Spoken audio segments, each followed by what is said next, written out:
കാലിക്കറ്റ് സർവകലാശാല VC നിയമന case ഹൈക്കോടതിയുടെ പരിഗണനയിലിരിക്കെ VCയെ നിയമിച്ച ചാൻസലറുടെ നടപടി ചോദ്യം ചെയ്ത് സർക്കാർ ഉപഹർജി നൽകി.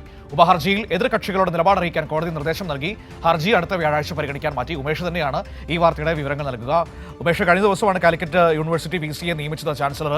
പക്ഷേ ആ കേസ് ഹൈക്കോടതിയുടെ പരിഗണനയിലിരിക്കുന്ന ഒരു ഘട്ടമുണ്ടായിരുന്നു. ആ സാഹചര്യത്തിൽ VCയെ നിയമിച്ച നടപടി ചോദ്യം ചെയ്താണ് സർക്കാർ വീണ്ടും കോടതിയിലെത്തിയിരിക്കുന്നത്, അല്ലേ?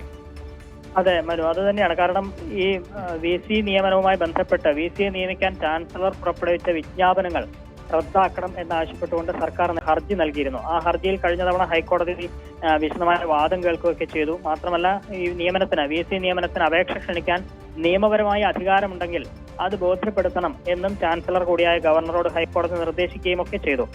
ഇതിനിടയിലാണ് കഴിഞ്ഞ 22-ാം തീയതി ആ ദിവസങ്ങളിൽ ചാൻസലർ ഡോക്ടർ P. രവീന്ദ്രനെ കാലിക്കറ്റ് VC ആയി നിയമിച്ചുകൊണ്ട് ചാൻസലറുടെ ഉത്തരവ് പുറത്തിറങ്ങിയത്.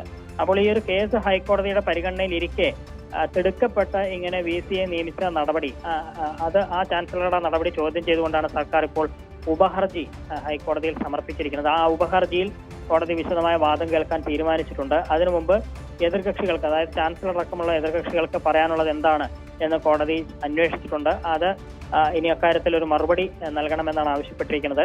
അതിന്റെ ഭാഗമായി ഇനി അടുത്ത വ്യാഴാഴ്ചയായിരിക്കും കോടതി ഉപഹർജി പരിഗണിക്കുക. ആ ഘട്ടത്തിൽ ഇങ്ങനെ ഒരു ഈ സർക്കാർ നിലവിലുള്ള ഹർജി പരിഗണനയിലിരിക്കെ എടുക്കപ്പെട്ട് VCയെ നിയമിച്ച നടപടി ശരിയാണോ തെറ്റാണോ തുടങ്ങിയ കാര്യങ്ങളൊക്കെ കോടതി വിശദമായി പരിശോധിക്കുക അടുത്ത വ്യാഴാഴ്ചയായിരിക്കും. മനു.